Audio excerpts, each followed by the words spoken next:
Anxiety എന്താണ്? Anxiety അഥവാ ഉത്കണ്ഠ. നമ്മളിൽ പലർക്കും ചിലപ്പോൾ ഒരു കാരണം വ്യക്തമല്ലാതെ ഉള്ളിൽ ഒരു ഭയമോ, ആശങ്കയോ അല്ലെങ്കിൽ അസ്വസ്ഥതയോ തോന്നാറുണ്ട്. ഇതിനെയാണ് ആങ്സൈറ്റി എന്ന് പറയുന്നത്. സൈക്കോളജിയിൽ ആങ്സൈറ്റി എന്ന് പറയുന്നത് ഒരു ഇമോഷണൽ റെസ്പോൺസ് ആണ്. ഒരു ഭീഷണി ഉണ്ടാകാമെന്ന് നമ്മുടെ ബ്രെയിൻ മുൻകൂട്ടി കരുതുമ്പോഴാണ് ഇങ്ങനെ സംഭവിക്കുന്നത്.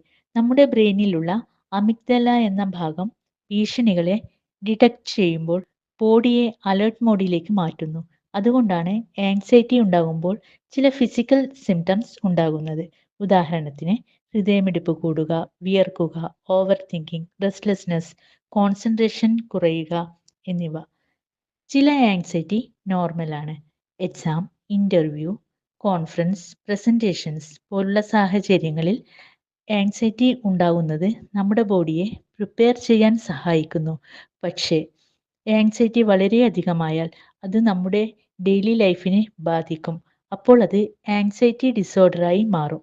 അതിനാൽ ആങ്സൈറ്റിയെ മനസ്സിലാക്കേണ്ടത് വളരെ പ്രധാനമാണ്. Deep breathing, grounding techniques, mindfulness എന്നിവ ആങ്സൈറ്റി കുറയ്ക്കാൻ സഹായിക്കുന്നു. Thank you.